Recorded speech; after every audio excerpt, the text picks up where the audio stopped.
U.S. forces have shot down an Iranian drone after it, quote, aggressively approached a U.S. aircraft carrier. This incident comes amid a U.S. military buildup there in the region, with what President Trump has called a massive armada, as the White House seeks to put pressure on Tehran ahead of planned talks. They are negotiating. They'd like to do something, and we'll see if something is going to be done. They had a chance to do something a while ago, and it didn't work out, and we did Midnight Hammer. I don't think they want that happening again, but they would like to negotiate. We are negotiating with them right now, yes.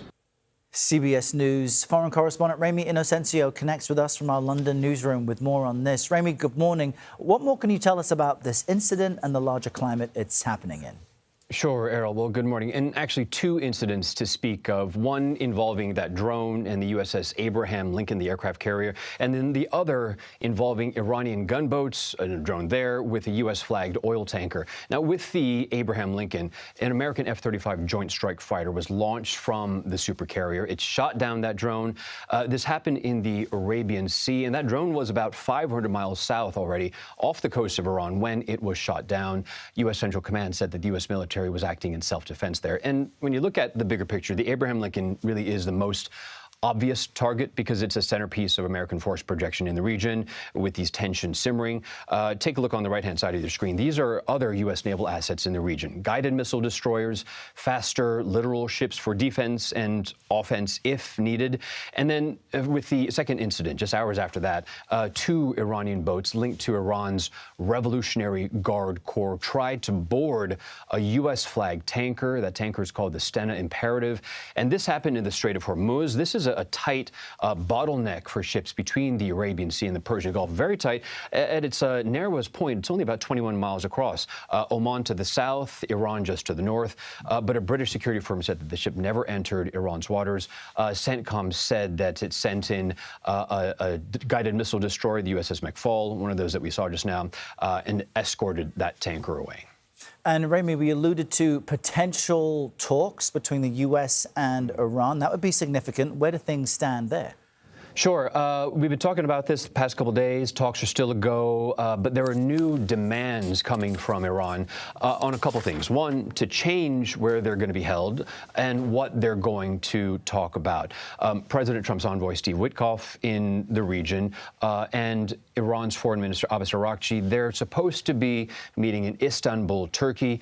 Turkey, this diplomatic gray zone, acceptable for both. But Iran wants talks to move to Oman, which hosted talks back in 2015, secret talks between the U.S. and Iran.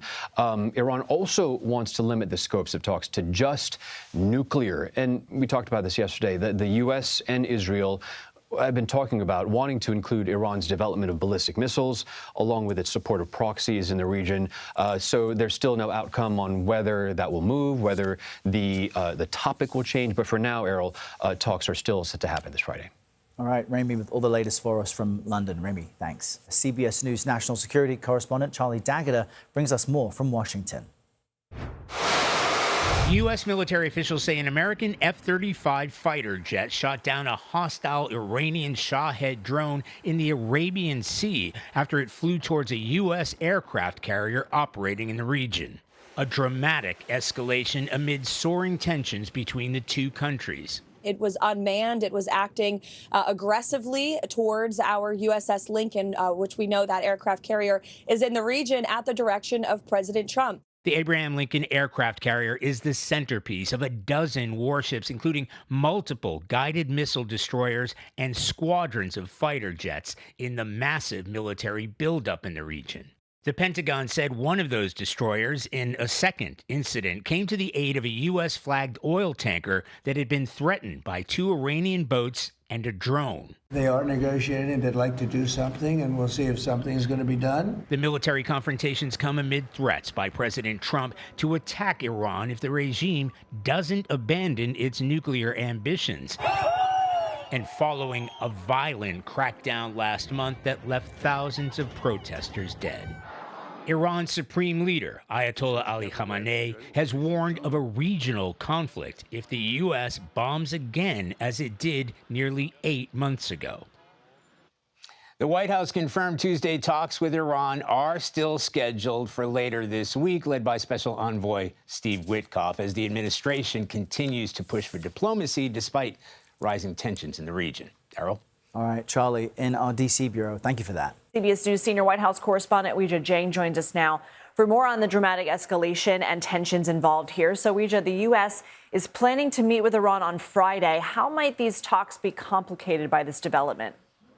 Well, Lindsay, we know that those talks are still on the books and will be led by White House Special Envoy Steve Witkoff, who, of course, has been involved in so many critical negotiations on behalf of the U.S., one of the president's closest advisors. And the White House tells us that he still plans to meet with counterparts and that President Trump still wants to find a diplomatic solution above anything else. However, the press secretary, Caroline Leavitt, also said that it takes two sides to get there.